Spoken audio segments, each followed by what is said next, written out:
നമസ്കാരം. Good morning കേരളത്തിലേക്ക് എല്ലാ പ്രിയ പ്രേക്ഷകർക്കും സ്വാഗതം. നിയമസഭാ സമ്മേളനം ഇന്ന് തുടങ്ങുകയാണ്. പങ്കെടുക്കാൻ രാഹുൽ മാങ്കൂട്ടത്തിൽ എത്തുമോ എന്നതാണ് ആകാംക്ഷ. എത്തണമെന്നും എത്തണ്ടെന്നും രണ്ട് പക്ഷമുണ്ട് കോൺഗ്രസിൽ. എന്തായാലും വരും മണിക്കൂറിൽ രാഹുലിന്റെ എൻട്രി ഉണ്ടാകുമോ എന്നറിയാം. ഭരണപക്ഷത്തിനും പ്രതിപക്ഷത്തിനും നേരിടാൻ ഏറെയുണ്ട് എന്നതും കൂടി പറയട്ടെ. ഇന്നത്തെ വാർത്തകൾ നമുക്ക് സമഗ്രമായി തന്നെ നോക്കാം. ആദ്യം പ്രധാന വാർത്തകളിലേക്ക്. വിവാദങ്ങൾ കത്തിനിൽക്കെ നിയമസഭാ സമ്മേളനത്തിന് ഇന്ന് തുടക്കം. രാഹുൽ മാങ്കൂട്ടത്തിൽ സഭയിലെത്തിയാൽ പോലീസ് അതിക്രമങ്ങൾ ഉൾപ്പെടെ സർക്കാരിനെതിരായ പ്രതിപക്ഷത്തിന്റെ ആയുധങ്ങൾ ദുർബലമാകുമെന്ന ആശങ്ക. രാഹുൽ എത്തിയാൽ പ്രത്യേക ബ്ലോക്കിൽ ഇരിപ്പിടം. അന്തരിച്ച മുൻ സാമാജികർക്ക് ആദരമർപ്പിച്ച സഭ ഇന്നത്തേക്ക് പിരിയും.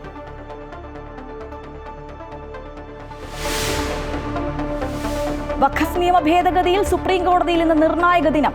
നിയമത്തിലെ വകുപ്പുകൾ സ്റ്റേ ചെയ്യണമെന്ന ഹർജികളിൽ ഉത്തരവിടുന്നത് ചീഫ് ജസ്റ്റിസ് BR ഗവായ് അധ്യക്ഷനായ ബെഞ്ച്. നിയമത്തിലെ ചില വകുപ്പുകളുടെ സ്റ്റേ ഉൾപ്പെടെയുള്ള ആവശ്യങ്ങളിൽ ഉത്തരവിറക്കും. വകുപ്പുകളുടെ ഭരണഘടനാ സാധുത ചോദ്യം ചെയ്യുന്ന മുഖ്യ വിഷയം പിന്നീട് പരിഗണിക്കും.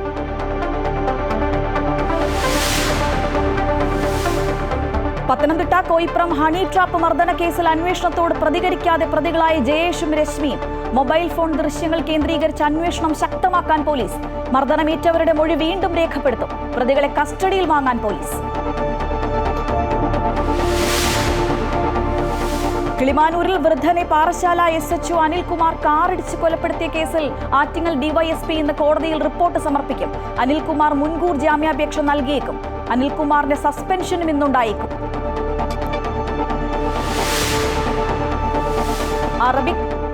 അറബ് ഇസ്ലാമിക ഉച്ചകോടി ഇന്ന് ദോഹയിൽ. യോഗം നടക്കുന്നത് ഖത്തറിൽ ഇസ്രായേൽ നടത്തിയ വ്യോമാക്രമണത്തിന്റെ പശ്ചാത്തലത്തിൽ. സമാധാനവും സുസ്ഥിരതയും ഉറപ്പാക്കാനുള്ള നിർണായക ഇടപെടൽ ആവശ്യപ്പെട്ട് സംയുക്ത പ്രമേയത്തിന് രൂപം നൽകി വിദേശകാര്യമന്ത്രിമാരുടെ യോഗം.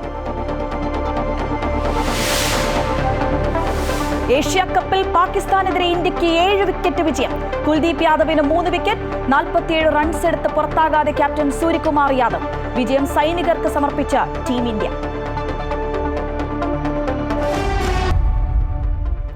അപ്പോൾ ഇന്നത്തെ ആ ഒരു പ്രധാന വാർത്തയിലേക്ക് തന്നെയാണ് നമ്മൾ ആദ്യം പോകുന്നത്. നിയമസഭാ സമ്മേളനത്തിന് ഇന്ന് തുടക്കമാവുകയാണ്. പോലീസ് അതിക്രമം ഉൾപ്പെടെ ഒരുപാട് വിഷയങ്ങളുണ്ട് സർക്കാരിനെതിരെ ആയുധമാക്കാൻ. അങ്ങനെ ഏറ്റുമുട്ടലിന് തയ്യാറെടുക്കുകയാണ് പ്രതിപക്ഷം. രാഹുൽ മാങ്കൂട്ടത്തിൽ സഭയിലെത്തിയാൽ പ്രതിപക്ഷ നിരയിൽ നിന്ന് മാറി പ്രത്യേക ബ്ലോക്കിൽ ഇരിപ്പിടം നൽകും. അതേസമയം ആദ്യ ദിനമായി ഇന്ന് അന്തരിച്ച നേതാക്കൾക്ക് ചരമോപചാരം അർപ്പിച്ച് സഭ ഇന്നത്തേക്ക് പിരിയും. വിവരങ്ങളുമായി അൺഫിലിറ്റ് ഡിസൂസ ചേരുകയാണ്. അൺഫിലിറ്റ്, നമുക്കറിയാം ഈ രാഹുലിൻ്റെ ഒരു സസ്പെൻസ് എൻട്രി ഉണ്ടാകുമോ എന്നുള്ളതാണ് ഏവരും ഉറ്റുനോക്കുന്നത്. പക്ഷേ ഏറ്റവും ശ്രദ്ധേയമായ കാര്യം, വന്നാലും വന്നില്ലെങ്കിലും ഭരണപക്ഷത്തിനും പ്രതിപക്ഷത്തിനും ഏറ്റുമുട്ടാൻ ഈ സമ്മേളന കാലയളവിൽ ഒരുപാടുണ്ട് എന്ന് തന്നെയല്ലേ?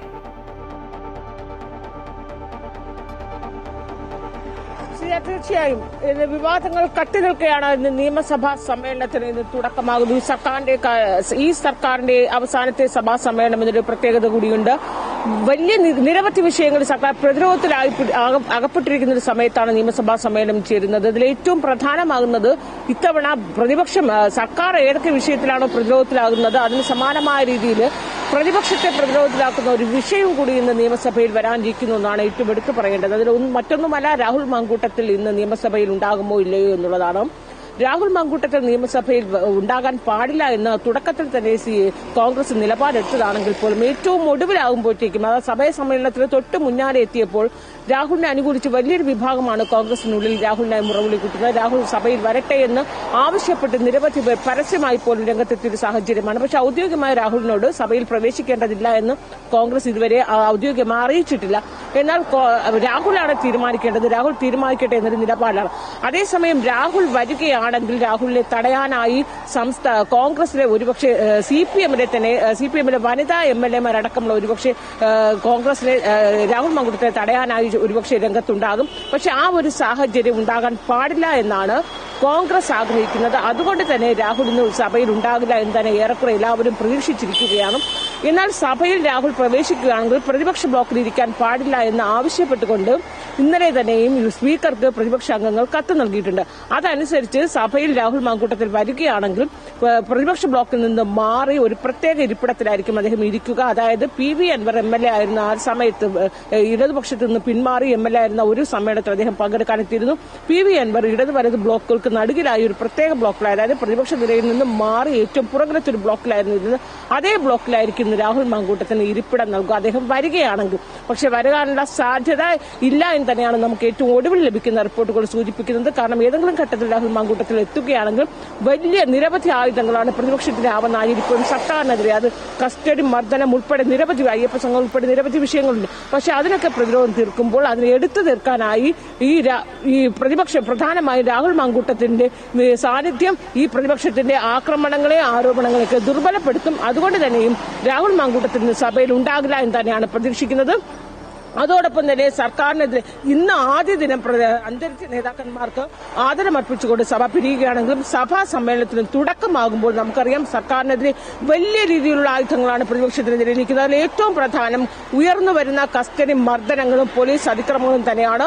ഈ കസ്റ്റഡി മരണങ്ങളും പോലീസ് അതിക്രമങ്ങളും പോലീസ് പ്രതിസ്ഥാനത്ത് നിൽക്കുന്ന നിരവധി വിഷയങ്ങൾ, നിരവധി കഥകളും മുൻ വർഷങ്ങളിൽ സംഭവിച്ച നിരവധി കഥകളാണ് ഉയർന്നു വന്നുകൊണ്ടേയിരിക്കുന്നത്. പക്ഷേ ഇതിലൊന്നും തന്നെയും ആഭ്യന്തരമന്ത്രിയായ മുഖ്യമന്ത്രി ഇതുവരെ പ്രതികരണം നടത്തിയിട്ടില്ല. അൻഫിട്ട് സൂചിപ്പിച്ചതുപോലെ ഏറ്റുമുട്ടാൻ ഏറെ കാര്യങ്ങളുണ്ട്. പക്ഷേ രാഹുൽ എത്തിയാൽ പ്രതിപക്ഷത്തിന്റെ ഈ പ്രതിരോധിക്കാനുള്ള ചാൻസ് കുറയും എന്ന് അവർ വിലയിരുത്തുന്നു. അതുകൊണ്ട് തന്നെ രാഹുൽ എത്തണ്ട എന്ന തരത്തിൽ രണ്ടഭിപ്രായം കോൺഗ്രസിൽ ഉള്ളിലുണ്ട്. ശരിക്കും ഈ ഒരു തീരുമാനം, അന്തിമ തീരുമാനം രാഹുലിന്റേത് തന്നെ ആയിരിക്കില്ലേ? എന്തെങ്കിലും സമ്മർദ്ദം രാഹുലിന് മേൽ കോൺഗ്രസ് ചുമത്തിയിട്ടുണ്ടോ?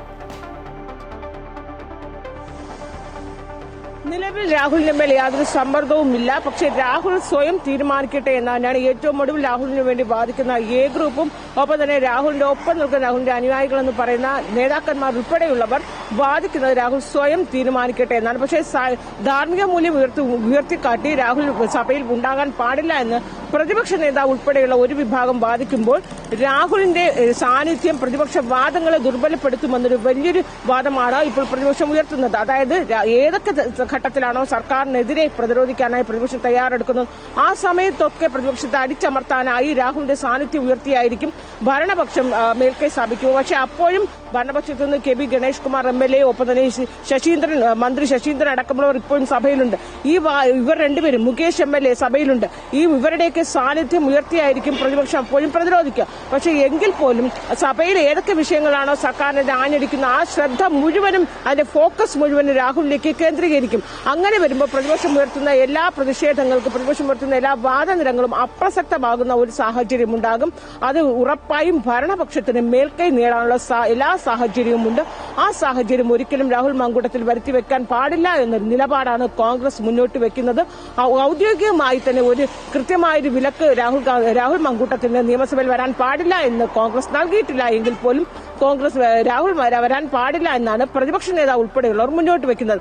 അതേസമയം രാഹുലിന് നിയമ തടസ്സമൊന്നുമില്ല, സാങ്കേതികമായി യാതൊരു തടസ്സവുമില്ല. എന്തിന് രാഹുൽ മാങ്കൂട്ടത്തിന് വിലക്ക് ഏർപ്പെടുത്തണമെന്ന് UDF കൺവീനർ അടക്കമുള്ള ഒരു പ്രമുഖ നിര കോൺഗ്രസിനോടിൽ ഇപ്പോഴും രാഹുലിന് വേണ്ടി വാദിക്കുന്നുണ്ട്. അതേസമയം രാഹുൽ വരികയാണെങ്കിൽ ഉണ്ടാകുന്ന ഭരണപക്ഷത്തിലുണ്ടാകുന്ന ഒരു മേൽക്കൈ അത് തടയിടുകയാണ് ആത്യന്തികമായി കോൺഗ്രസ് ലക്ഷ്യമിടുന്നത്. അതുകൊണ്ട് തന്നെയും കോൺഗ്രസ് രാഹുൽ മാങ്കൂട്ടത്തിൽ നിന്ന് വരികയില്ല എന്ന് തന്നെയാണ് ഏറെക്കുറെ പ്രതീക്ഷിക്കുന്നത്. അതേസമയം രാഹുൽ വരാൻ പാടില്ല എന്ന രീതിയിൽ നിലവിൽ രാഹുലിന്റെ മേൽ സമ്മർദ്ദങ്ങളൊന്നും തന്നെയില്ല. കാരണം അത്തരത്തിൽ സമ്മർദ്ദം ചെലുത്താൻ പറ്റിയൊരു സാഹചര്യമല്ല നിലവിൽ രാഹുൽ മാങ്കൂട്ടത്തിന്റെ കാര്യത്തിൽ. കാരണം വലിയൊരു വിഭാഗം ഇപ്പോൾ രാഹുലിന് വേണ്ടി വാദിക്കുന്ന ഒരു സാഹചര്യം കൂടിയുണ്ട്. ശ്രീജ, ശരി അൻഫിൽട്ട്, ഈ പറഞ്ഞതുപോലെ കോൺഗ്രസിന് ഇപ്പോൾ അത്ര നല്ല സമയമല്ല. കാരണം ഒരുപാട് വിവാദങ്ങൾ ഇങ്ങനെ ചുറ്റിത്തിരിയുന്നുണ്ട്. എന്തായാലും ഇന്ന് KPCC നേതൃയോഗം ചേരുന്നുണ്ട്. ഇക്കാര്യങ്ങളൊക്കെ ഇന്ന് ചർച്ചയാകാൻ തന്നെയല്ലേ സാധ്യത?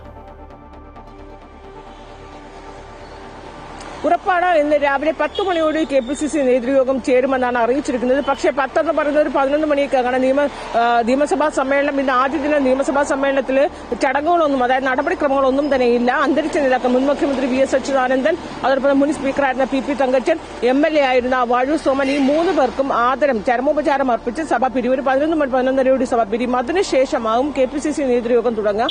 KPCC നേതൃയോഗത്തിൽ KPCC ഭാരവാഹികളും DCC അധ്യക്ഷന്മാരുമാണ് ഇന്ന് യോഗം ചേർക്കുക. നിരവധി വിഷയങ്ങളാണ് ഈ യോഗത്തിൽ ചർച്ച ചെയ്യാനുള്ളത്. അതിൽ ഏറ്റവും പ്രധാനം രാഹുൽ മാങ്കൂട്ടത്തിൽ തന്നെയാണ്. കാരണം രാഹുലിനെതിരെ ഒരു നടപടി, അച്ചടക്ക നടപടി കൃത്യമായി രാഹുലിനെ സസ്പെൻഡ് ചെയ്തു. അത് സസ്പെൻഷൻ എത്ര കാലയളവിലേക്കാണ് എന്ന് ഇപ്പോഴും തീരുമാനമായിട്ടില്ല. അതിനപ്പുറത്തേക്ക് കോൺഗ്രസിലെ ഫോറങ്ങളിൽ നിന്ന്, ഔദ്യോഗിക ഫോറങ്ങളിലൊന്നും തന്നെ രാഹുൽ മാങ്കൂട്ടത്തിനെ പങ്കെടുപ്പിക്കുന്നില്ല. ഇതിനപ്പുറത്തേക്ക് രാഹുലിന് വേണ്ടി വാദിക്കുന്ന വലിയൊരു വിഭാഗം ഇപ്പോഴും ശക്തമായി തന്നെ കോൺഗ്രസിനുള്ളിലുണ്ട്. അതുകൊണ്ട് തന്നെ രാഹുൽ മാങ്കൂട്ടത്തിന്റെ കാര്യത്തിൽ കൃത്യമായ ഒരു നിലപാടെടുക്കണം. അച്ചടക്ക നടപടിയുമായി ബന്ധപ്പെട്ട കാര്യത്തിൽ ഉറപ്പുണ്ടാവുക. കൃത്യമായ ഒരു വ്യക്തത വരുത്തണമെന്നൊരു ആവശ്യം ഇന്ന് കോൺഗ്രസിൽ ഉന്നയിക്കും. കാരണം രാഹുലിന് വേണ്ടി ശക്തമായ ഒരു വിഭാഗം ഇപ്പോഴും വാദിക്കുന്നുണ്ട്. രാഹുൽ ഇപ്പോഴും വീട്ടിൽ നിന്ന് പുറത്തിറങ്ങാതെ ഇപ്പോഴും അടൂരിലെ വീട്ടിൽ തന്നെയാണുള്ളത്. ഈ സാഹചര്യത്തിൽ രാഹുലിന് എത്ര കാലം മുന്നോട്ട് പോകാനാകുമെന്ന് തുടങ്ങി നിരവധി ചോദ്യങ്ങൾ പാർട്ടിക്കുള്ളിൽ ഉയർത്തുന്നു. അതുകൊണ്ട് പ്രധാനമായും ഇന്ന് ചേരുന്ന യോഗത്തിൽ രാഹുൽ മാങ്കൂട്ടത്തിന്റെ ഒരു വിഷയം തന്നെയായിരുന്നു. അതോടൊപ്പം കോൺഗ്രസിനെ പ്രതിക്കൂട്ടിലാക്കിയ മറ്റൊരു ഏറ്റവും വലിയൊരു തലവേദനയായി മാറിയിരിക്കുന്ന വയനാട്ടിലെ ആത്മഹത്യയുമായി ബന്ധപ്പെട്ടാണ്. കഴിഞ്ഞ 2 വർഷത്തിനുള്ളിൽ 5 പേരാണ് കോൺഗ്രസിലെ വയനാട് ജില്ലാ ഘടകത്തിൽ നിന്ന് ആത്മഹത്യ ചെയ്തിരിക്കുന്നത്.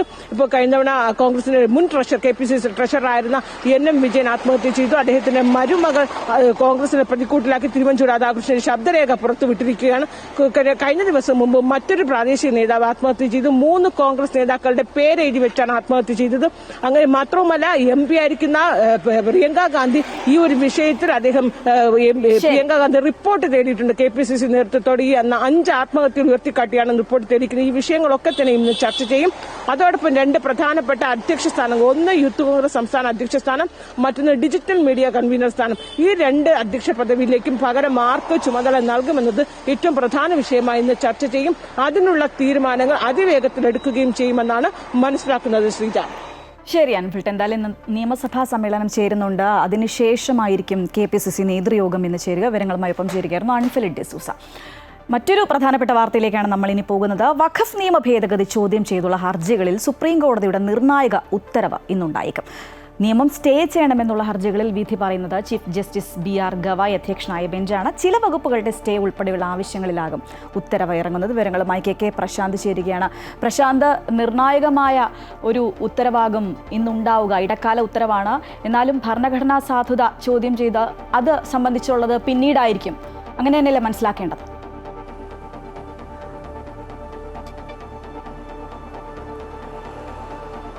ഷീജ, 2025 ഏപ്രിൽ 4 രാജ്യം വഖഫ് ഭേദഗതി പാസാക്കിയത്. അതിനുശേഷം ഇങ്ങോട്ട് വലിയ നിയമ പോരാട്ടം തന്നെയായിരുന്നു. 3 ദിവസം തുടർച്ചയായി സുപ്രീം കോടതി ഈ ഹർജികളിൽ വാദം കേട്ടു. പ്രത്യേകിച്ച് രാഷ്ട്രീയ പാർട്ടികളും ഒപ്പം തന്നെ പ്രധാനപ്പെട്ട നേതാക്കളും രാഷ്ട്രീയ പാർട്ടികളുടെ തന്നെ നേതാക്കളും ഒക്കെ തന്നെയാണ് വഖഫ് ബോർഡിന് പുറമെയൊക്കെ തന്നെ ഹർജികൾ നൽകിയത്. ഈ ഹർജികൾ 22ഓളം ആളുകളാണ് സുപ്രീം കോടതിക്ക് മുൻപാകെ വഖഫ് ഭേദഗതി ചോദ്യം ചെയ്തുകൊണ്ടുള്ള ഹർജി നൽകിയത്. ഈ ഹർജികളിന് മേലാണ് ഇന്ന് സുപ്രീം കോടതി വിധി പറയുന്നത്. ഇതിൽ ഏറ്റവും പ്രധാനപ്പെട്ട ഹർജിയിൽ പിന്നീട് മാത്രമായിരിക്കും, അതായത് നേരത്തെ ശ്രീജ സൂചിപ്പിച്ച പോലെ ഭരണഘടനാ സാധ്യത സംബന്ധിച്ച പിന്നീടായിരിക്കും സുപ്രീം കോടതി ഇക്കാര്യത്തിൽ പരിശോധന നടത്തുക എന്നുള്ളത് വ്യക്തമാക്കിയിട്ടുണ്ട്.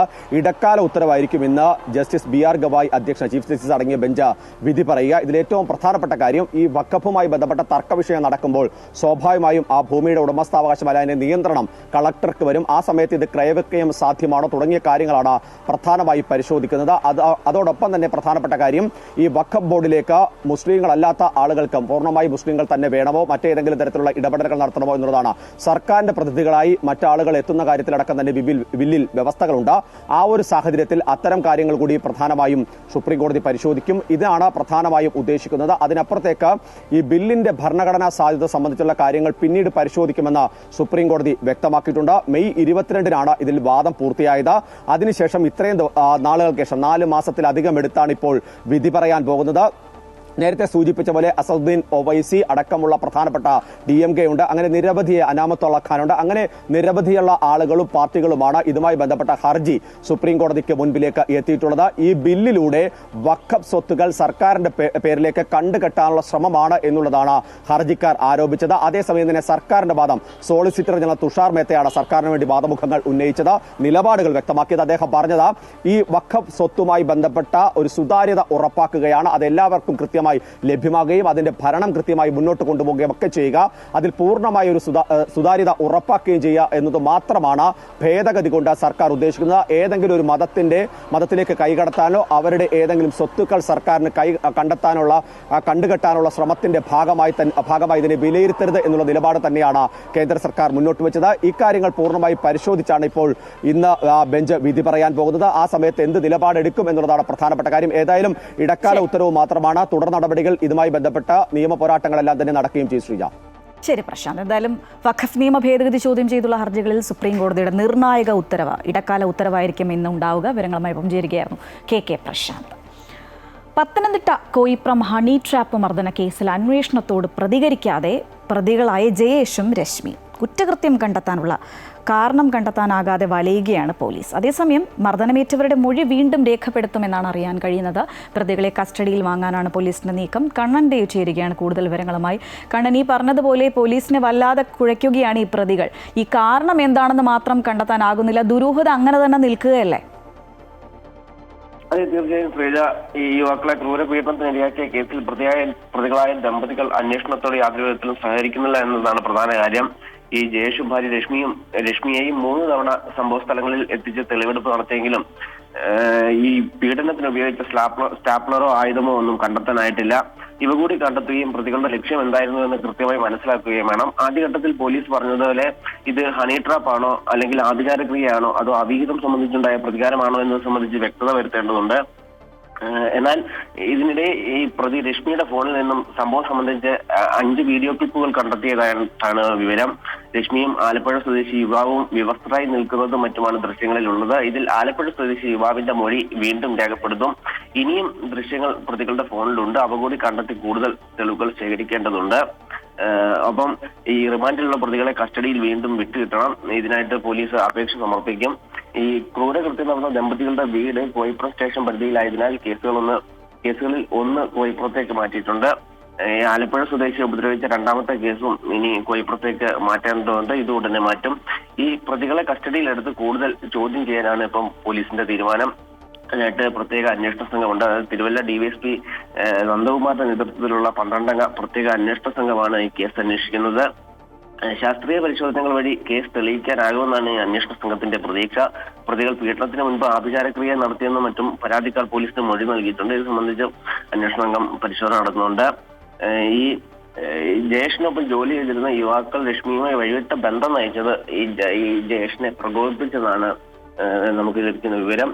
1-ാം തീയതി ആലപ്പുഴ സ്വദേശിയെയും തിരുവോണം ദിവസം റാന്നി സ്വദേശിയുമാണ് ഇത്തരത്തിൽ ക്രൂരമായ പീഡനത്തിന് ഇരയാക്കിയത്. ഇത് സംബന്ധിച്ച് കൂടുതൽ തെളിവുകൾ ശേഖരിക്കേണ്ടതുണ്ട്. ഏതായാലും ഈ വാരിയലിന് പരിക്കും ശരീരമാസകലം നീക്കമുള്ള റാന്നി സ്വദേശിയും കണ്ണിന് പരിക്കേറ്റ ആലപ്പുഴ സ്വദേശി ഇപ്പോഴും ചികിത്സയിലാണ്. ഇവർ അവശനിലയിൽ നിന്നും പൂർണ്ണമായി മുക്തരായിട്ടില്ല. ഏതായാലും ഇവരുടെ മൊഴി വീണ്ടും രേഖപ്പെടുത്തും. തീർച്ചയായും പത്തനംതിട്ട കോയിപ്പുറം ഹണി ട്രാപ്പ് മർദ്ദന കേസിൽ എന്തായാലും അന്വേഷണത്തോട് ഈ പ്രതികൾ സഹകരിക്കുന്നില്ല. അതുകൊണ്ട് തന്നെ ഈ കാരണം കണ്ടെത്താനാകാതെ പോലീസ് വല്ലാതെ വലയുന്നുണ്ട്. അന്വേഷണം അങ്ങനെ തുടരുകയാണ്. വിവരങ്ങളുമായി ഇപ്പം ചേരുകയായിരുന്നു കണ്ണൻ്റെ. ദിവസങ്ങളായി തുടർന്ന PK ഫിറോസ് KT ജലീൽ തർക്കം മുസ്ലിം ലീഗ് നേതൃത്വം ഏറ്റെടുക്കുമോ എന്നാണ് ഇനി അറിയാനുള്ളത്. മലയാളം സർവകലാശാലയ്ക്ക് വേണ്ടി ഭൂമി ഏറ്റെടുത്തതിൽ KT ജലീലിനെതിരെ PK ഫിറോസ് ഉന്നയിച്ച ആരോപണം ലീഗ് നിയമസഭയിൽ ഉന്നയിക്കുമോ എന്നാണ് രാഷ്ട്രീയ കേരളം ഉറ്റുനോക്കുന്നത്. അതേസമയം KT ജലീലിന് പിന്തുണയുമായി ഇടത് നേതാക്കൾ രംഗത്തെത്തിക്കഴിഞ്ഞു. വിവരങ്ങളുമായി രാഗേഷ് ചേരുകയാണ്. രാഗേഷ്, ഈ പറഞ്ഞതുപോലെ സ്വാഭാവികമായിട്ടും ഫിറോസിന് പിന്തുണയുമായിട്ട് ലീഗ് നേതാക്കൾ എത്തുമോ എന്നുള്ളതാണ് ഏവരും ഉറ്റുനോക്കുന്നത്. കാരണം മറുവശത്ത് ഇടത് നേതാക്കൾ പിന്തുണ അർപ്പിച്ചിട്ടുണ്ട്.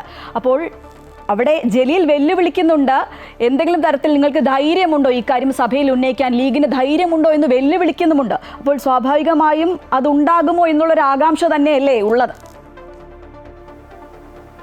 തീർച്ചയായും ശ്രീജ, ഈ വിഷയത്തിനകത്ത് പുറത്തു നിന്നുള്ള ആരോപണ പ്രത്യാരോപണങ്ങൾക്കപ്പുറം ഇതൊരു വലിയ നിയമ പോരാട്ടമായി അല്ലെങ്കിൽ അത്തരത്തിലുള്ള ഒരു അന്വേഷണത്തിലേക്ക് പോകേണ്ടതുണ്ടെങ്കിൽ അത് നിയമസഭയിൽ ഉന്നയിക്കേണ്ടതുണ്ട്. ഇത് ഉന്നയിക്കാൻ ലീഗ് നേതൃത്വം തയ്യാറാകുമോ എന്നുള്ളതാണ്. PK ഫിറോസ് മലയാളം സർവകലാശാലയുമായി ബന്ധപ്പെട്ട് ഉന്നയിച്ചിട്ടുള്ള അഴിമതി ആരോപണം, ഈ ആരോപണത്തിൽ PK അബ്ദുറബ്ബാണ് PK ഫിറോസിനെ പിന്തുണച്ചുകൊണ്ട് തൻ്റെ കാലത്തല്ല ഇത്തരത്തിലുള്ള ഒരു കാര്യം നടന്നിട്ടുള്ളത് എന്ന് സൂചിപ്പിച്ചുകൊണ്ട് ഫേസ്ബുക്ക് പോസ്റ്റിൽ വന്നിട്ടുള്ളത്. അതിന് ചില രേഖകളൊക്കെ തന്നെ അദ്ദേഹം ഹാജരാക്കുന്ന സാഹചര്യവും ഉണ്ടായി. അതേസമയം തന്നെ KT ജലീൽ ആ സമയത്താണ് തുരുപ്പ് ചീട്ടെന്ന പോലെ തന്നെ ഈ വിഷയം നിയമസഭയിൽ ഉന്നയിക്കാൻ ആരാണ് തയ്യാറാവുക എന്നുള്ള കാര്യം അദ്ദേഹം പറഞ്ഞിട്ടുള്ളത്. അദ്ദേഹം തന്നെ മുൻപത്തെ ഫേസ്ബുക്ക് പോസ്റ്റിലൂടെ വ്യക്തമാക്കിയിട്ടുള്ളത് ഇത് മുൻപ് നിയമസഭയിൽ ഉന്നയിച്ച പഴകിയ പുളിച്ച ആരോപണമാണ്. ഈ ആരോപണം ലീഗ് നേതൃത്വം തന്നെ ചവറ്റുകൊട്ടയിലേക്ക് വലിച്ചെറിഞ്ഞതാണ്. ഈ ആരോപണം ആരാണ് വീണ്ടും നിയമസഭയിൽ ഉന്നയിക്കുക എന്നുള്ള ചോദ്യമാണ് അദ്ദേഹം ചോദിച്ചിട്ടുള്ളത്. അദ്ദേഹം വളരെ രസകരമായി തന്നെ പറയുന്നത് റബ്ബെ ആരെയും പേടിക്കേണ്ട, സാക്ഷാൽ റബ്ബിനെ ഭയപ്പെടേണ്ട, അവരെല്ലാം കാണുന്നവരും കേൾക്കുന്നവരുമാകുന്നു എന്നുള്ളതാണ്. ഈ വലിയ രേഖകൾ ലീഗ് നിയമസഭാ പാർട്ടി ലീഡർക്ക് കൈമാറാൻ PK ഫിറോസ് തയ്യാറാവുമോ, അതല്ലെങ്കിൽ യൂത്ത് ലീഗ് മുൻ സംസ്ഥാന ജനറൽ സെക്രട്ടറി N ഷംസുദ്ദീനോ, മുൻ സംസ്ഥാന ഓർഗനൈസിംഗ് സെക്രട്ടറി TV ഇബ്രാഹിമോ സഭയിൽ ഒരു ശ്രദ്ധ ക്ഷണിക്കലോ അടിയന്തര പ്രമേയമോ ഒക്കെ തന്നെ അവതരിപ്പിക്കാൻ തയ്യാറാവുമോ എന്നുള്ള കാര്യമാണ് അദ്ദേഹം ചോദിക്കുന്നത്. ഇത് സഭയ്ക്കകത്ത് കൊണ്ടുവരാൻ തിരൂർ MLA കുറുക്കോളിയെയോ അല്ലെങ്കിൽ തിരൂർക്കാരനായ മണ്ണാർക്കാട് MLA N ഷംസുദ്ദീനെയോ ചുണയുണ്ടെങ്കിൽ ചുമതലപ്പെടുത്തണമെന്നും അദ്ദേഹം പറയുന്നുണ്ട്. ഈ വെല്ലുവിളി ലീഗ് നേതൃത്വം ഏറ്റെടുക്കുമോ എന്നുള്ളതാണ് LDFും ഒപ്പം തന്നെ രാഷ്ട്രീയ കേരളവും ഒക്കെ തന്നെ ഉറ്റുനോക്കുന്നത്.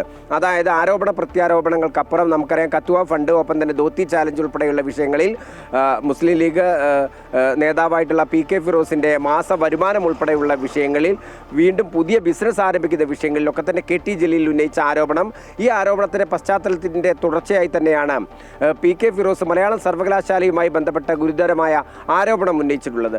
അതിന് ചില രേഖകളുമായി വന്ന് KT ജലീൽ ഇത് അബ്ദുൾ റബ്ബിൻ്റെ കാലത്താണെന്ന് പറയുന്നു. അതോടൊപ്പം തന്നെ അബ്ദുൾ റബ്ബ് KT ജലീലിനെതിരെ പറയുന്നു. ഈ വിഷയത്തിൻ്റെ നിയമ സാധുത എത്രത്തോളമുണ്ട്, അതല്ലെങ്കിൽ അന്വേഷണം എങ്ങോട്ടേക്കായിരിക്കും പോവുക എന്നുള്ളത് ഉൾപ്പെടെയുള്ള കാര്യങ്ങളാണ് നോക്കുന്നത്. KT ജലീൽ ആ വഴിക്കാണ് കാര്യങ്ങൾ നീക്കാനുള്ള ശ്രമം നടത്തുന്നത്. ഇത് ലീഗ് നേതൃത്വം ഏറ്റെടുക്കുമോ എന്നാണ് ഇനി അറിയാനുള്ളത്. തീർച്ചയായും എന്തായാലും ദിവസങ്ങളായി തുടരുകയാണ് ആ പോര്. PK ഫിറോസ് KT ജലീൽ തർക്കം അത് ലീഗ് നേതൃത്വം ഏറ്റെടുക്കുമോ എന്നുള്ളതാണ് ഇനി ഇവരും ഉറ്റുനോക്കുന്ന. വിവരങ്ങളുമായി ഒപ്പം ചേരുകയായിരുന്നു രാഗേഷ്. കിളിമാനൂരിൽ വൃദ്ധനെ വാഹനമിടിച്ച് കൊലപ്പെടുത്തിയ കേസിൽ ആറ്റിങ്ങൽ ഡിവൈഎസ്പി ഇന്ന് കോടതിയിൽ റിപ്പോർട്ട് നൽകും. കേസിൽ പാറശാല SHO അനിൽകുമാറിനെ പ്രതി ചേർത്തിട്ടുണ്ട്. അലക്ഷ്യമായി അമിത വേഗത്തിൽ വാഹനം ഓടിച്ച് അപകടമുണ്ടാക്കി നിർത്താതെ പോയതിനാണ് കേസ്. ആറ്റിങ്ങൽ ഡിവൈഎസ്പി മഞ്ജുലാൽ SHOയെ പ്രതിയാക്കിയ റിപ്പോർട്ട് ഇന്ന് സമർപ്പിക്കും. അനിൽകുമാറിനെ ഇന്ന് സർവീസിൽ നിന്ന് സസ്പെൻഡ് ചെയ്യും എന്നാണ് സൂചന. ജാമ്യമില്ലാ വകുപ്പ് പ്രകാരം കേസെടുത്തതോടെ അനിൽകുമാർ ഒളിവിലാണ്. മുൻകൂർ ജാമ്യാപേക്ഷയും അനിൽകുമാർ ഇന്ന് സമർപ്പിക്കാൻ സാധ്യതയുണ്ട്. കഴിഞ്ഞ 7-ാം തീയതിയാണ് അനിൽകുമാറിന്റെ വാഹനം ഇടിച്ച് രാജൻ മരിച്ചത്. സംഭവത്തിൽ SHO അനിൽകുമാറിനെ സസ്പെൻഡ് ചെയ്യാൻ റൂറൽ SP ശുപാർശ നൽകിയിരുന്നു. ദക്ഷിണമേഖല IG-ക്കാണ് റൂറൽ SP റിപ്പോർട്ട് നൽകിയത്.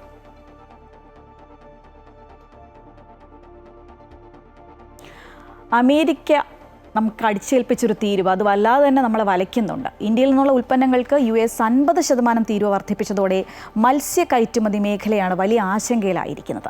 ഇന്ത്യയിൽ നിന്നുള്ള മത്സ്യ കയറ്റുമതിയിൽ 1/3 അമേരിക്കയിലേക്കാണ് എന്നുള്ളതാണ് ഏറ്റവും എടുത്തു പറയേണ്ട ഒരു കാര്യം. അമേരിക്കയിലേക്ക് കയറ്റി അയച്ച മത്സ്യം നിലവിൽ വിപണനം നടത്താൻ കഴിയാത്ത സാഹചര്യമാണെന്ന് കയറ്റുമതി രംഗത്തെ പ്രമുഖർ പറയുന്നു. കയറ്റുമതിയിൽ ഇടിവുണ്ടായാൽ അത് ഏറ്റവും കൂടുതൽ ബാധിക്കുന്നത് സാധാരണ മത്സ്യത്തൊഴിലാളികളെയുമാണ്. ഇന്ത്യയിൽ നിന്ന് 63,000 കോടി രൂപയുടെ മത്സ്യ കയറ്റുമതിയാണ് പ്രതിവർഷം നടന്നുവരുന്നത്. അതിൽ 21,000 കോടിയും അമേരിക്കൻ മാർക്കറ്റിലെ വിപണിയാണ്. മൊത്തം മാർക്കറ്റിലെ 1/3 വരും അമേരിക്കൻ വിപണി. ഇന്ത്യയിൽ നിന്നുള്ള ഉൽപ്പന്നങ്ങൾക്ക് US 50% തീരുവ വർദ്ധിപ്പിച്ചതോടെ മത്സ്യ കയറ്റുമതി മേഖല പ്രതിസന്ധിയിലാണ്. നിലവിൽ അമേരിക്കയിലേക്ക് കയറ്റി അയച്ച മത്സ്യം അവിടെ വിപണനം നടത്താൻ സാധിക്കുന്നില്ലെന്ന് സമുദ്രോൽപ്പന്ന കയറ്റുമതിക്കാർ പറയുന്നു. Government of India commerce ministry തന്നെ ഇത് ഏറ്റവും അഫക്റ്റഡ് ആയിട്ട് ഒരു സെക്ടറായിട്ട് തന്നെയാണ് അവർ തരം തിരിച്ചിരിക്കുന്നത്. നമുക്കറിയാം, കാര്യം ഇപ്പോൾ ഇന്ത്യയിൽ നിന്നുള്ള എക്സ്പോർട്ട് ടേൺ ഓവർ, അത് വിറ്റുവരവ് ഏകദേശം 63,000 കോടി രൂപയുടെ വിറ്റുവരവാണ് ഉള്ളത്. അതിൽ ഏകദേശം 21,000 കോടി രൂപ എക്സ്പോർട്ട് US-ലാണ്. ഏകദേശം ഒരു 1/3 എക്സ്പോർട്ട് പോകുന്നത് അമേരിക്കൻ മാർക്കറ്റിലേക്കാണ് പോകുന്നത്. സമുദ്രോൽപ്പന്ന കയറ്റുമതിയിൽ ഇന്ത്യയുടെ പ്രധാന എതിരാളികൾ ഇക്വഡോറും ചൈനയും തായ്ലാൻഡുമാണ്. ഈ രാജ്യങ്ങൾക്ക് ഇന്ത്യ അപേക്ഷിച്ച് തീരുവ കുറവായതിനാൽ വലിയ ഭീഷണിയാണ് ഉണ്ടാകുന്നത്. നമ്മുടെ കോമ്പീറ്റിംഗ് കൺട്രി ആയിരിക്കുന്നത് എക്വഡോറാണ്. എക്വഡോറിനെ സംബന്ധിച്ചോളം അവർക്ക് ആകെ 10% ഡ്യൂട്ടിയേ ഉള്ളൂ. അവിടെ ആ സ്ഥാനത്താണ് നമ്മൾ 50% ഡ്യൂട്ടി നമുക്ക് അടിച്ചിരിക്കുന്നത്. ഇപ്പോൾ എക്വഡോറിൻ്റെ ഇപ്പോൾ തന്നെ നോക്കിയാൽ തന്നെ എക്വഡോറിൻ്റെ ഷിപ്മെൻറ്റ്സ് ഏകദേശം ഭയങ്കരമായിട്ട് ഷൂട്ടപ്പ് ചെയ്തിട്ടുണ്ട്. നമ്മുടെ ഇമ്പോർട്ടേഴ്സ്, നമ്മുടെ ബയേഴ്സായിട്ട് അവർ നമ്മുടെ ഷിപ്മെൻറ്റ്സ് എല്ലാം തന്നെ ഹോൾഡ് ചെയ്യാൻ പറഞ്ഞിരിക്കുന്നു. ഹോൾഡ് ചെയ്യുന്ന സാരം എന്ന് പറഞ്ഞാൽ ഈ ഉള്ള ഓർഡേഴ്സ് തന്നെ ക്യാൻസൽ ചെയ്തൊരു മട്ട് തന്നെയാണ്. യൂറോപ്യൻ രാജ്യങ്ങളിലേക്ക് കയറ്റുമതി വർദ്ധിപ്പിച്ച് വിപണി ശക്തിപ്പെടുത്തണമെന്നാണ് കയറ്റുമതി രംഗത്തെ പ്രമുഖർ ആവശ്യപ്പെടുന്നത്. കേന്ദ്ര സർക്കാർ ഇതിനായി ചില നീക്കങ്ങൾ ആരംഭിച്ചിട്ടുണ്ട്. ഇതിനെ പ്രതീക്ഷയോടെയാണ് കയറ്റുമതിക്കാർ നോക്കിക്കാണുന്നത്. കോമേഴ്സ് മിനിസ്ട്രി വളരെയധികം റെക്കമെൻഡ് ചെയ്യുന്നുണ്ട്. അവർ വളരെ അഗ്രസീവായിട്ട് മറ്റുള്ള മാർക്കറ്റുകൾ അവരും ട്രൈ ചെയ്യുന്നുണ്ട്. ഇപ്പോൾ നമുക്കറിയാം, ഇപ്പം UK ആയിട്ട് ഫ്രീ ട്രേഡ് എഗ്രിമെൻറ്റ് സൈൻ ചെയ്തിട്ടുണ്ട്. മാത്രമല്ല നമ്മുടെ കോമേഴ്സ് മിനിസ്റ്റർ ഇപ്പോൾ യൂറോപ്പിൽ പോയിട്ട് യൂറോപ്പുമായിട്ടുള്ള പല ഡീലിസ്റ്റ് ചെയ്ത കുറേ ഫാക്ടറീസ് ഉണ്ടായിരുന്നു. 102 ഫാക്ടറീസ് പെർമിഷൻ കിട്ടാതിരുന്നതാണ്. അതിനെല്ലാം ഒറ്റയടിക്ക് തന്നെ അത് ക്ലിയർ ചെയ്തു. അത് വളരെ നല്ലൊരു അച്ചീവ്മെൻ്റ് ആണ് ചെയ്തിരിക്കുന്നത്. തീരുവ പ്രശ്നം നിലനിൽക്കുമ്പോൾ തന്നെ ഓണം ബോണസും നൽകിയതോടെ പല ഫാക്ടറികളും സാമ്പത്തിക പ്രതിസന്ധിയിലാണ്. ഇത് മറികടക്കാൻ വർക്കിംഗ് ക്യാപിറ്റലിൽ നിന്നും 30% ലോൺ അനുവദിക്കാൻ ബാങ്കുകൾ തയ്യാറാകണമെന്നും കയറ്റുമതിക്കാർ ആവശ്യപ്പെടുന്നുണ്ട്. അമൃത ന്യൂസ്, കൊച്ചി. നമ്മളിപ്പോൾ കണ്ടതുപോലെ മത്സ്യത്തൊഴിലാളികളെയും അനുബന്ധ മേഖലകളിൽ പ്രവർത്തിക്കുന്ന തൊഴിലാളികളെയുമാണ് ഈ പ്രതിസന്ധി ഏറ്റവും കൂടുതൽ ബാധിക്കുന്നത്. പ്രതിസന്ധി മറികടക്കാൻ മറ്റ് മാർക്കറ്റുകളെ സമീപിക്കുന്നതോടൊപ്പം ആഭ്യന്തര വിപണിയും ശക്തിപ്പെടുത്തണമെന്നാണ് മത്സ്യത്തൊഴിലാളി സംഘടനകൾ ആവശ്യപ്പെടുന്നത്. സാമ്പത്തിക വിനിമയം മുഴുവൻ ഡോളറിലായതുകൊണ്ട് തന്നെ അമേരിക്കയായിട്ടുള്ള റിഫ്റ്റ് വരുമ്പോൾ അത് നമ്മുടെ എക്കണോമിയെ വളരെ മോശമായിട്ട് ബാധിക്കുമെന്നാണ് സാമ്പത്തിക വിദഗ്ധന്മാർ പറയുന്നത്. എന്ത് ബാധിച്ചാലും അത് വന്ന് കൊള്ളുന്നത് ബേസിക് സെക്ടറിനെ ആയിരിക്കും എവിടെയും. അത് മത്സ്യമേഖല മാത്രമല്ല, കയറ്റുമതിയായിട്ട് ബന്ധപ്പെട്ട എല്ലാവർക്കും ബേസിക് സെക്ടറിനെ വളരെ ഗുരുതരമായി ബാധിക്കും. അതുകൊണ്ട് ഞങ്ങൾ ആശങ്കയിലാണ്. കാരണം അത് ബേസിക് സെക്ടറിൽ തൊഴിലില്ലാണ്ട് വന്നു കഴിഞ്ഞാൽ ലോ ആൻഡ് ഓർഡർ സിറ്റുവേഷൻ തന്നെ വരാനുള്ള സാധ്യതയുണ്ട്. കാരണം കേരളത്തിൽ 1.5 ലക്ഷം മത്സ്യത്തൊഴിലാളികളുണ്ട്. അനുബന്ധ വ്യവസായ തൊഴിലാളികൾ ഇതുമായിട്ട് ഡിപ്പെൻഡൻസും കൂടി ഏതാണ്ട് 14 ലക്ഷം ജനങ്ങൾ വരും. അവർക്ക് തൊഴിലില്ലാതെ വരിക, വരുമാനം ഇല്ലാതെ വരിക എന്ന് പറഞ്ഞാൽ, അവരുടെ ലൈവ്ലിഹുഡ് സെക്യൂരിറ്റി പ്രശ്നത്തിലാകുക എന്ന് പറഞ്ഞാൽ അത് വലിയൊരു സിറ്റുവേഷൻ ക്രിയേറ്റ് ചെയ്യും. ഇതിന് ഞങ്ങൾ 6-8 വർഷമായിട്ട് ഞങ്ങൾ ആവശ്യപ്പെടുന്നതാണ് ഇൻറ്റേർണൽ മാർക്കറ്റ് ശക്തിപ്പെടുത്തണമെന്ന്. പക്ഷേ നിർഭാഗ്യവശാൽ കേന്ദ്ര സർക്കാർ ആ രീതിയിലുള്ളൊരു നീക്കത്തിന് നേതൃത്വം കൊടുത്തില്ല. കാരണം ഇവിടെ ഏതാണ്ട് 140 കോടി ജനങ്ങളുണ്ട്. അതിൻ്റെ ഒരു 10% ആൾക്കാർ, ഏതാണ്ട് 4-5% ആൾക്കാർ മത്സ്യം കഴിക്കുന്നവരുണ്ടെന്നാണ് പറയുന്നത്. 10% ആൾക്കാർ മത്സ്യം കഴിക്കാൻ തുടങ്ങിയാൽ തീർച്ചയായിട്ടും നമ്മളുടെ മത്സ്യം നമുക്ക് ഇവിടെ തന്നെ വിപണനം ചെയ്യാൻ കഴിയും. അങ്ങനെ സാധ്യതയുണ്ട്. ഇനി ആഗോള അയ്യപ്പ സംഗമത്തിന്റെ ഒരുക്കങ്ങൾ ഏതുവരെയായി എന്ന് നോക്കാം. വിവാദങ്ങൾക്കിടയിലും ഈ സംഗമത്തിന്റെ ഒരുക്കങ്ങൾ പമ്പയിൽ നല്ല രീതിയിൽ പുരോഗമിക്കുകയാണ്. ഈ മാസം 20-ന് നടക്കുന്ന അയ്യപ്പ സംഗമത്തിൽ വിദേശ രാജ്യങ്ങളിൽ നിന്നടക്കം 3000 പ്രതിനിധികൾ പങ്കെടുക്കുമെന്നാണ് കരുതുന്നത്. സമ്മേളനത്തിന്റെ ഉദ്ഘാടനം മുഖ്യമന്ത്രി പിണറായി വിജയൻ നിർവഹിക്കും. ശബരിമലയുടെ ഭാവി വികസന പദ്ധതികൾ, ശബരിമല മാസ്റ്റർ പ്ലാൻ അടക്കമുള്ള വിഷയങ്ങൾ അയ്യപ്പ സംഗമത്തിൽ ചർച്ച ചെയ്യും. ആഗോള അയ്യപ്പ സംഗമത്തിന് ഹൈക്കോടതിയുടെ അനുമതി ലഭിച്ചതിന് പിന്നാലെയാണ് ദേവസ്വം ബോർഡ് പമ്പയിൽ അയ്യപ്പ സംഗമത്തിനുള്ള ഒരുക്കങ്ങൾ ആരംഭിച്ചത്. സ്വദേശത്തും വിദേശത്തും നിന്നുമായി 3000-ഓളം പ്രതിനിധികൾ അയ്യപ്പ സംഗമത്തിൽ എത്തുമെന്നാണ് കരുതുന്നത്. അയ്യപ്പ സംഗമത്തിന് മുന്നോടിയായി 1300 കോടിയുടെ മാസ്റ്റർ പ്ലാൻ ദേവസ്വം ബോർഡ് തയ്യാറാക്കിയിട്ടുണ്ട്. ശബരിമല വിമാനത്താവളവും റെയിൽവേ ലൈനും ഉൾപ്പെടെയുള്ള പ്രധാന പദ്ധതികൾ നടപ്പിലാക്കുന്നതുമായി ബന്ധപ്പെട്ടുള്ള വിഷയങ്ങൾ സംഗമത്തിൽ ചർച്ചയാകും. ശബരിമല ദർശനത്തെ ലോകമാകെയുള്ള തീർത്ഥാടകർക്ക് പരിചയപ്പെടുത്തുകയും ആഗോളതലത്തിൽ ശബരിമലയെ ഉയർത്തുകയും ചെയ്യുന്നതാണ് ആഗോള അയ്യപ്പ സംഗമത്തിന്റെ പ്രധാന ലക്ഷ്യം. പമ്പയിൽ സ്ഥിരമായ നിർമ്മാണ പ്രവർത്തനങ്ങൾ നടത്തരുത് എന്ന കോടതിയുടെ നിർദ്ദേശം കണക്കിലെടുത്ത് 30,000 ചതുരശ്ര അടി വിസ്തീർണമുള്ള സമ്മേളന പന്തലിന്റെ നിർമ്മാണ പ്രവർത്തനങ്ങൾ ആരംഭിച്ചു കഴിഞ്ഞു. രാമമൂർത്തി മണ്ഡപത്തിന്റെ ഭാഗത്തായി ജർമ്മൻ സാങ്കേതിക വിദ്യയിൽ നിർമ്മിക്കുന്ന പന്തലിന് മുകളിൽ ചൂടിനെ പ്രതിരോധിക്കാൻ കഴിയുന്ന ഷീറ്റുകൾ വിരിക്കും. തറയിൽ പ്ലൈവുഡ് പാളികൾ പകും. VIP-കളെ സ്വീകരിച്ചിരുത്താൻ പ്രത്യേക ലോഞ്ച്, കോൺഫറൻസ് ഹാളുകൾ, ഡൈനിങ് ഹാൾ, വിശ്രമമുറികൾ, എക്സിബിഷൻ ഹാൾ എന്നിവയും നിർമ്മിക്കും. എല്ലാ പന്തലുകളിലും ശീതീകരണ സംവിധാനവും ഒരുക്കും. എറണാകുളം ആസ്ഥാനമാക്കി പ്രവർത്തിക്കുന്ന ഏജൻസിക്കാണ് പന്തലുകളുടെ നിർമ്മാണത്തിന് കരാർ നൽകിയിട്ടുള്ളത്. സമ്മേളനത്തിനു മുൻപായി പമ്പയിൽ നിർമ്മാണത്തിലിരിക്കുന്ന സ്ഥിരം പന്തലുകളും പൂർത്തിയാക്കും. പ്രധാന ശരണപാതകളിലും അറ്റകുറ്റപ്പണികൾ ആരംഭിച്ചിട്ടുണ്ട്. പൂർണ്ണമായും പൊട്ടിപ്പൊളിഞ്ഞ അവസ്ഥയിൽ കിടന്ന ദേവസ്വം ബോർഡിന്റെ അധീനതയിലുള്ള ചാലക്കയം പമ്പ റോഡിലെ കുഴികൾ കോൺക്രീറ്റ് മിക്സർ ഇട്ട് അടയ്ക്കുന്ന ജോലികൾ ആരംഭിച്ചു. ഇലവുങ്കൽ ചാലക്കയം റോഡിന്റെ അപ്രോച്ച് റോഡ് നിർമ്മാണവും റോഡിലെ കുഴികൾ അടയ്ക്കുന്ന ജോലികളും നടന്നു വരുന്നുണ്ട്. അതേസമയം അയ്യപ്പ സംഗമത്തിൽ പങ്കെടുക്കുന്ന പ്രതിനിധികൾക്കായി വെർച്വൽ ക്യൂ സംവിധാനം പരിമിതപ്പെടുത്തിയതായി ആക്ഷേപമുണ്ട്.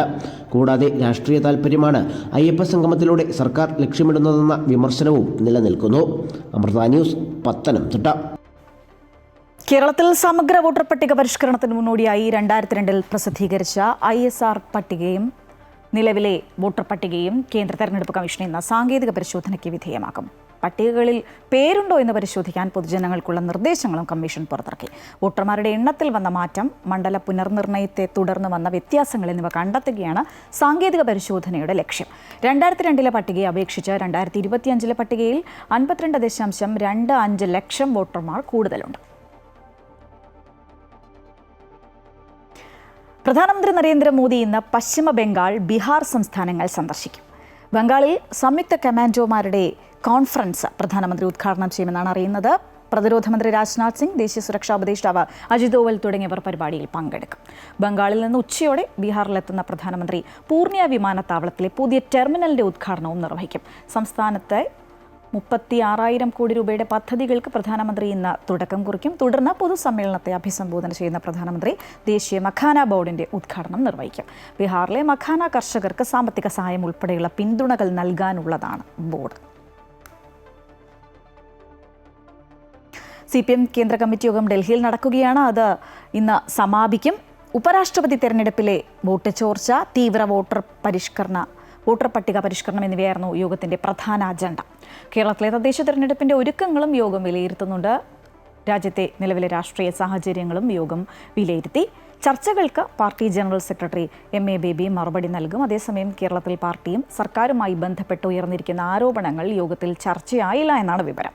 നിയമസഭാ സമ്മേളനം നടക്കുന്നതിനാൽ മുഖ്യമന്ത്രി പിണറായി വിജയൻ ഉൾപ്പെടെയുള്ള കേരളത്തിലെ പ്രധാന നേതാക്കൾ നാട്ടിലേക്ക് മടങ്ങിയിട്ടുണ്ട്.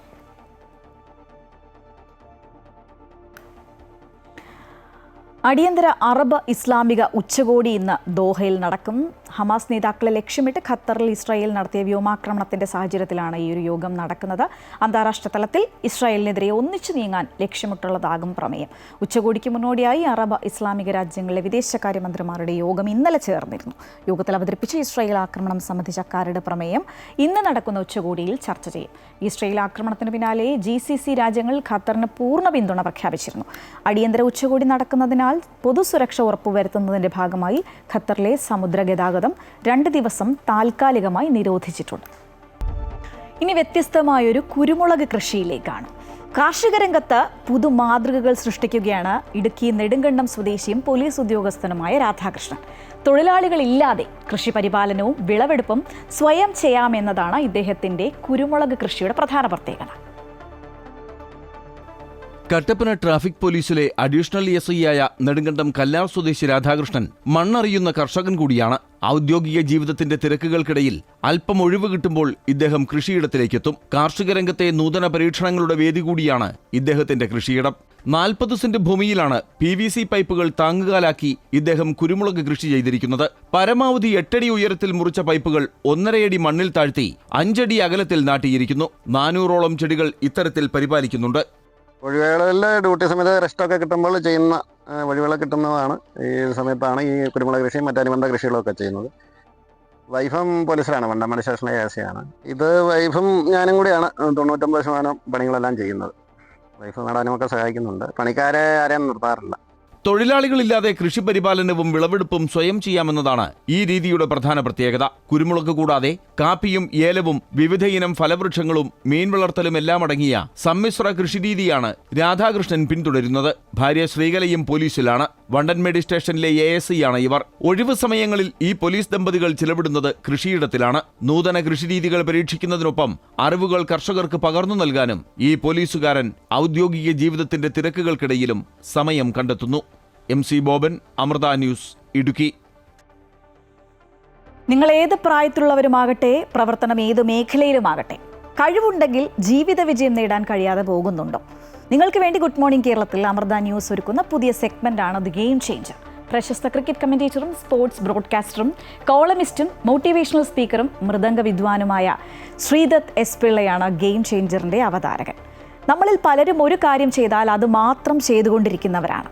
മറ്റൊന്നിലും ശ്രദ്ധിക്കാതിരിക്കാനുള്ള എക്സ്ക്യൂസായി അത് പറഞ്ഞുകൊണ്ടിരിക്കുകയും ചെയ്യും. എന്നാൽ ഒരു അടഞ്ഞ മുറിയായിരിക്കാതെ മറ്റ് കാര്യങ്ങളിൽ കൂടിയുള്ള താല്പര്യമാണ് നമ്മളെ നമ്മളാക്കുന്നതെന്ന് പറയുന്നു ഇന്ന് ഗെയിം ചേഞ്ചറിലൂടെ ശ്രീദത്ത് പിള്ള.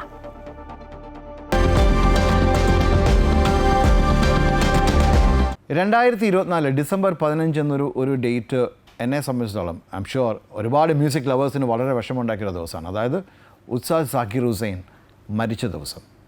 ഉസ്താദ് സാക്കിർ ഹുസൈൻ ഒരു മ്യൂസിക്കൽ ജീനിയസ് മാത്രമല്ലായിരുന്നു, ഇന്ത്യയുടെ ഒരു കൾച്ചറൽ അംബാസഡർ കൂടിയായിരുന്നു. വേൾഡ് വൈഡ് ഇന്ത്യയുടെ ഒരു പ്രൈഡായിരുന്നു അല്ലേ. സാക്കിർ ഹുസൈൻ്റെ കാര്യം പറയുമ്പോൾ ആദ്യം നമ്മുടെ മനസ്സിലേക്ക് വരുന്നത് എന്താണ്? ആ ഒരു മുടി, അതുപോലെ മാന്ത്രികമായ വിരലുകൾ തബലയിൽ. So what was Zakir Hussain? Zakir Hussain was probably synonymous with tabla. Tabla എന്ന് പറയുമ്പോൾ നമ്മൾ ആദ്യമായിട്ട് വിചാരിക്കുന്ന സാക്കിർ ഹുസൈൻ്റെ പേരാണ്.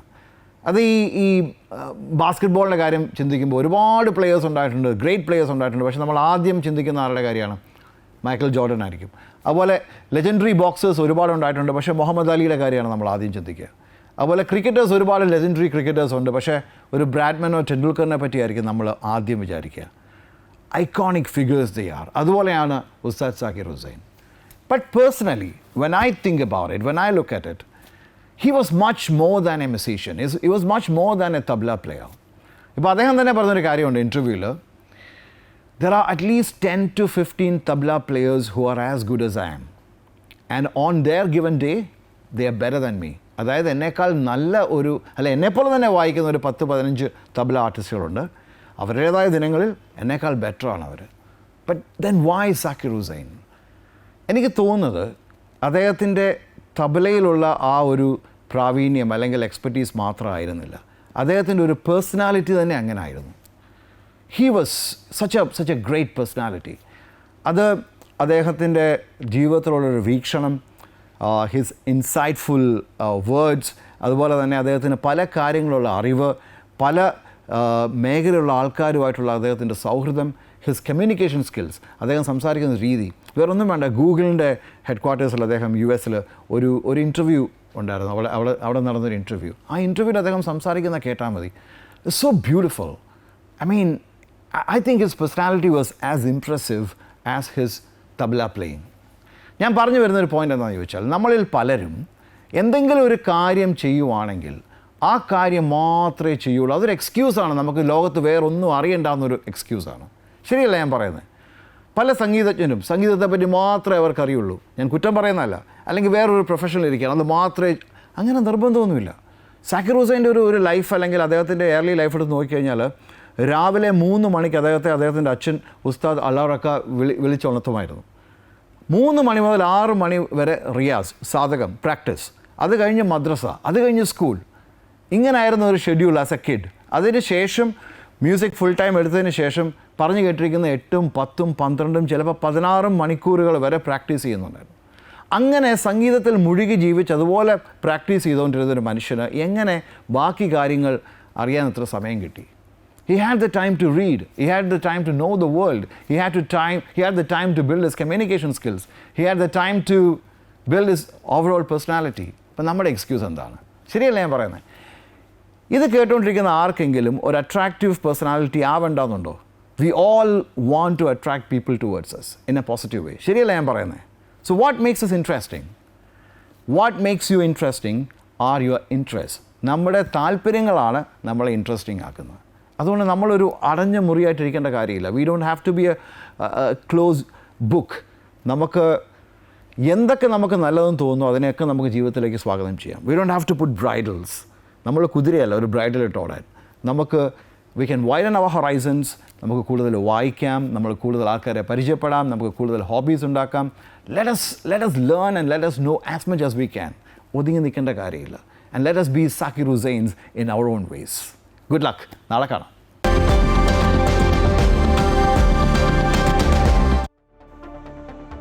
ഹൃദയാഘാതത്തെ തുടർന്ന് കോഴിക്കോട്ടെ സ്വകാര്യ ആശുപത്രിയിൽ കഴിയുന്ന മുസ്ലിം ലീഗ് നേതാവ് MK മുനീർ MLA ആരോഗ്യനിലയിൽ കാര്യമായ പുരോഗതിയുണ്ടെന്ന് മെഡിക്കൽ ബുള്ളറ്റിൻ. MRI പരിശോധനയിൽ തലയ്ക്ക് കാര്യമായ ആഘാതമൊന്നും കണ്ടെത്തിയിട്ടില്ല. ചെറിയ നിർദ്ദേശങ്ങളോട് പ്രതികരിക്കുന്നുണ്ട് എന്നാണ് മെഡിക്കൽ ബുള്ളറ്റിനിൽ പറയുന്നത്. വിവിധ വിഭാഗങ്ങളിലെ ഡോക്ടർമാരുടെ നിരീക്ഷണത്തിൽ ICUവിൽ തുടരുകയാണ് അദ്ദേഹം.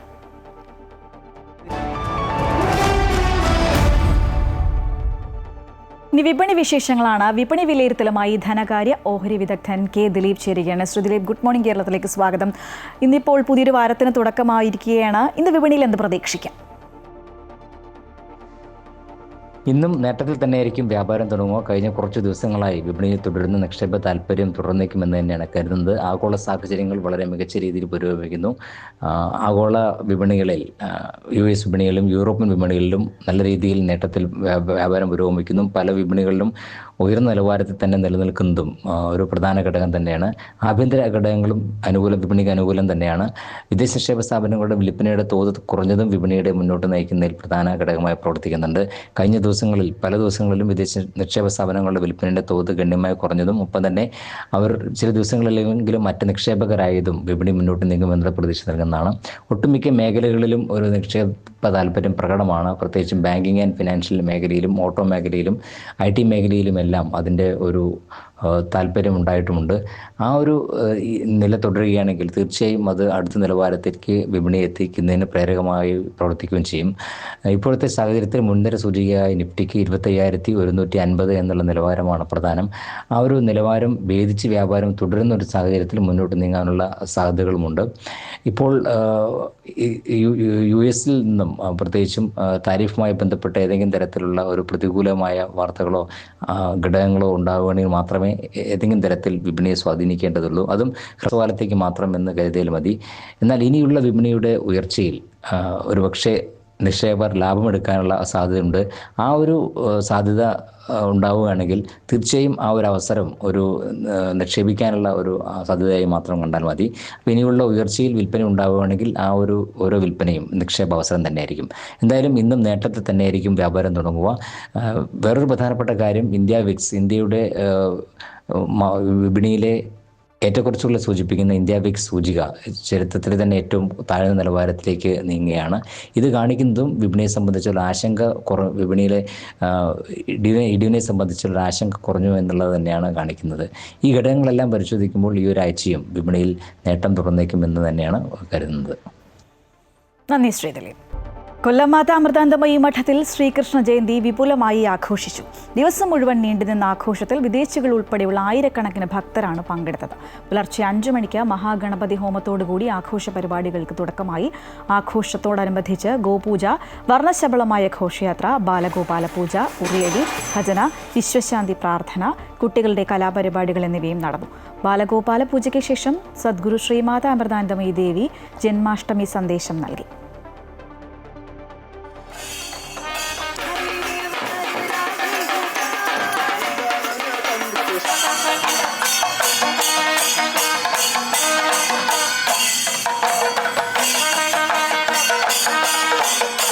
राधे राधे राधे राधे राधे गोविंद वृंदावन लाला नंदा मुकुंद राधे राधे राधे राधे राधे गोविंद वृंदावन लाला नंदा मुकुंद राधे राधे राधे राधे राधे गोविंद वृंदावन लाला नंदा मुकुंद राधे राधे राधे राधे राधे गोविंद वृंदावन लाला नंदा मुकुंद राधे राधे राधे राधे राधे गोविंद राधे गोविंद वृंदावन लाला नंदा मुकुंद नंदा मुकुंद राधे राधे राधे राधे राधे गोविंद राधे गोविंद वृंदावन लाला नंदा मुकुंद आनंदा मुकुंद राधे राधे राधे राधे राधे गोविंद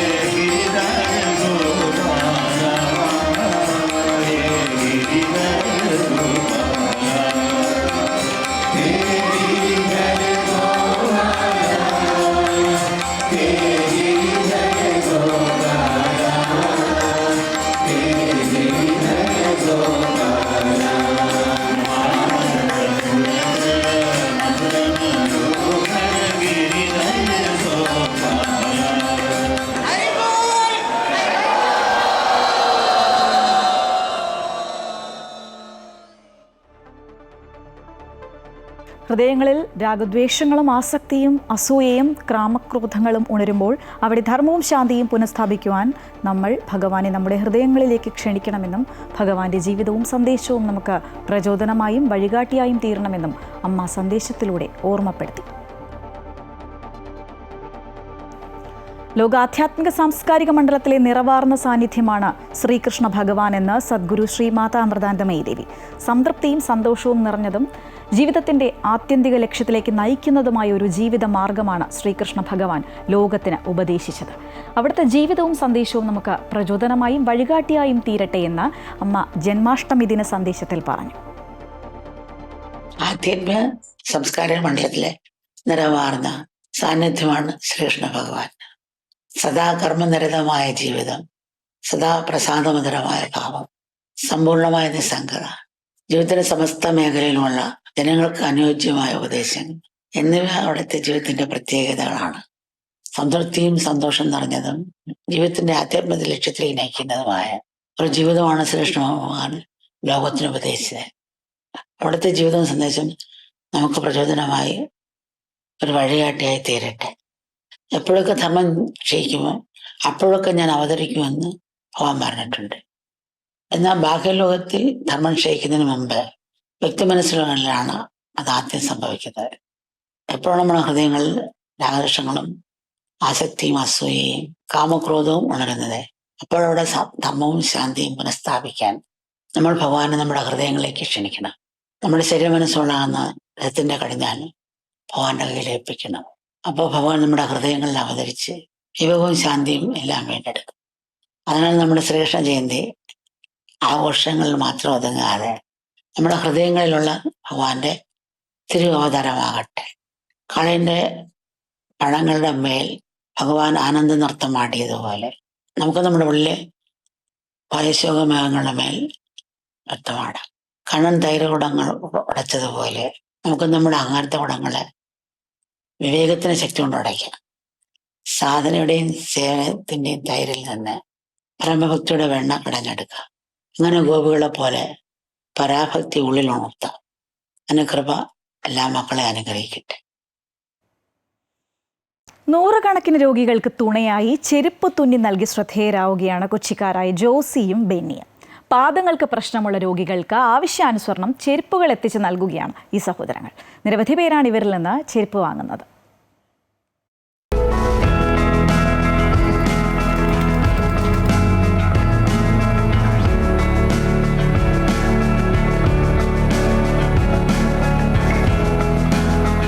ശസ്ത്രക്രിയയും മറ്റ് ചികിത്സകളും മൂലം കാലുകൾക്ക് നീളവ്യത്യാസമുള്ളവർ, പാദരോഗങ്ങളുള്ളവർ, ജന്മനാ പാദങ്ങൾക്ക് പ്രശ്നമുള്ളവർ തുടങ്ങിയവർക്ക് അനുയോജ്യമായ ചെരുപ്പുകൾ നിർമ്മിച്ചു നൽകുകയാണ് ഈ സഹോദരങ്ങൾ.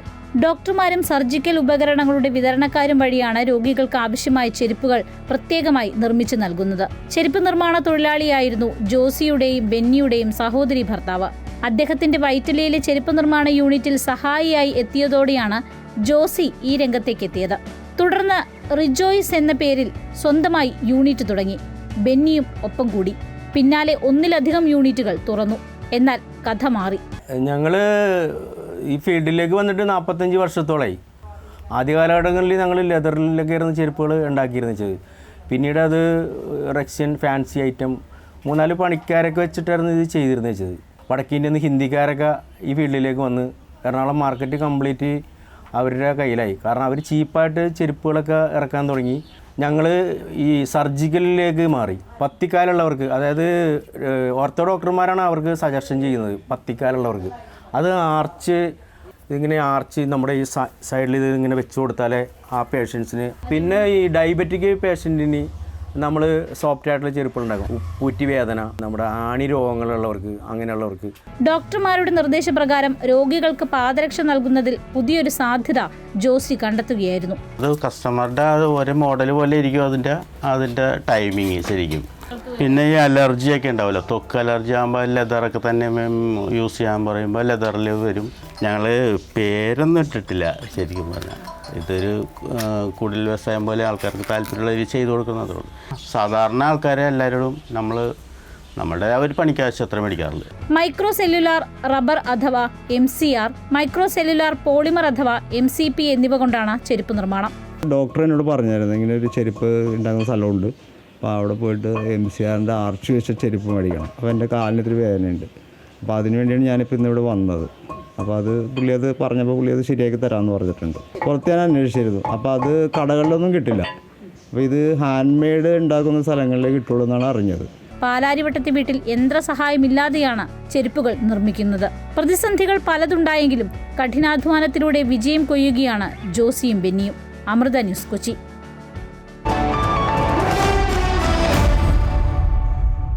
ഇനി അഭിമാന പോരാട്ടത്തിലെ വിജയത്തിലേക്കാണ്. ഏഷ്യാ കപ്പിലെ പോരാട്ടത്തിൽ പാകിസ്ഥാനെ 7 വിക്കറ്റിന് തോൽപ്പിച്ച ഇന്ത്യ. ആദ്യം ബാറ്റ് ചെയ്ത പാകിസ്ഥാൻ ഉയർത്തിയ 128 റൺസ് വിജയലക്ഷ്യം. 25 പന്തും 7 വിക്കറ്റും ബാക്കി നിർത്തിയാണ് ഇന്ത്യ അടിച്ചെടുത്തത്. 6 അടിച്ചാണ് സൂര്യകുമാർ യാദവ് ഇന്ത്യയുടെ വിജയം പൂർത്തിയാക്കിയത്. ജയത്തോടെ ഇന്ത്യ ഏഷ്യാ കപ്പിന്റെ സൂപ്പർ 4 റൗണ്ടിലേക്ക് കടന്നു. വിജയം സൈനികർക്ക് ഇന്ത്യൻ ടീം സമർപ്പിച്ചു. खेले और यहाँ इस शॉट के साथ ये मुकाबला जीत लिया है भारत ने। बहुत ही शानदार जीत पाकिस्तान के खिलाफ। വിവാദങ്ങളുടെയും പ്രതിഷേധങ്ങളുടെയും നടുവിലാണ് ചിരവൈരികളെ നേരിടാൻ ടീം ഇന്ത്യ കളത്തിലിറങ്ങിയത്. വാശിയേറിയ പോരാട്ടം പ്രതീക്ഷയെടുത്ത് ഇന്ത്യയുടെ ഓൾറൗണ്ട് പ്രകടനത്തിന് മുന്നിൽ പാകിസ്ഥാൻ അമ്പെ പരാജയപ്പെടുന്നതാണ് ദുബായ് ഇന്റർനാഷണൽ സ്റ്റേഡിയത്തിൽ കണ്ടത്. ടോസ് നേടി ബാറ്റിംഗിനിറങ്ങിയ പാകിസ്ഥാനെ നിശ്ചിത 20 ഓവറിൽ 9 വിക്കറ്റ് നഷ്ടത്തിൽ 127 റൺസിന് എറിഞ്ഞൊതുക്കുകയായിരുന്നു ഇന്ത്യ. 15.5 ഓവറിൽ 3 വിക്കറ്റുകൾ മാത്രം നഷ്ടപ്പെടുത്തി ഇന്ത്യ ലക്ഷ്യം കൈവരിച്ചു. 13 പന്തുകളിൽ 31 റൺസ് അടിച്ച ഓപ്പണർ അഭിഷേക് ശർമ്മയും പുറത്താകാതെ 47 റൺസ് അടിച്ച നായകൻ സൂര്യകുമാർ യാദവും ചേർന്നാണ് ഇന്ത്യക്ക് വിജയമൊരുക്കിയത്. 3 വിക്കറ്റ് വീഴ്ത്തിയ കുൽദീപ് യാദവും 2 വിക്കറ്റ് വീതം വീഴ്ത്തിയ അക്സർ പട്ടേലും ജസ്പ്രീത് ബുംറയും ചേർന്നാണ് പാക് ബാറ്റിംഗ് നിരയെ വരിഞ്ഞു മുറുക്കിയത്. വിക്കറ്റ് കീപ്പറുടെ റോളിൽ മലയാളി താരം സഞ്ജു സാംസണും തിളങ്ങി. ഇന്നിംഗ്സിന്റെ ആദ്യ പന്തിൽ തന്നെ ഓപ്പണർ സയീം അയൂബിനെ നിലം തൊടിയിക്കാതെ പുറത്താക്കിയത് പാക് നിരയെ തുടക്കത്തിൽ തന്നെ പ്രതിരോധത്തിലാക്കി. 44 പന്തിൽ 40 റൺസ് നേടിയ ഓപ്പണർ സാഹിബ് സാദ ഫർഹാനാണ് പാക് ടോപ്പ് സ്കോറർ. 16 പന്തിൽ 33 റൺസ് എടുത്ത ഷഹീൻ അഫ്രീദിയുടെ പ്രകടനമാണ് 100 കടക്കാൻ പാകിസ്ഥാനെ സഹായിച്ചത്. മറുപടി ബാറ്റിംഗിനിറങ്ങിയ ഇന്ത്യക്ക് ശുഭ്മാൻ ഗിൽ, അഭിഷേക് ശർമ്മ, തിലക് വർമ്മ എന്നിവരുടെ വിക്കറ്റുകളാണ് നഷ്ടമായത്. ഈ വിജയത്തോടെ ഇന്ത്യ സൂപ്പർ 4ലേക്ക് കടന്നു. ഗ്രൂപ്പ് റൗണ്ടിലെ അവസാന മത്സരത്തിൽ ഇന്ത്യ 19-ന് ഒമാനെ നേരിടും. സൂപ്പർ 4ൽ ഇന്ത്യ വീണ്ടും പാകിസ്ഥാനെ നേരിടാനും സാധ്യതയുണ്ട്. Sports desk, Amrita TV. ഇന്നത്തെ ഗുഡ് മോർണിംഗ് കേരളം പൂർത്തിയാവുകയാണ്. കൂടുതൽ വാർത്തകൾ അമൃത ന്യൂസ് യൂട്യൂബ് ചാനലിൽ കാണാം.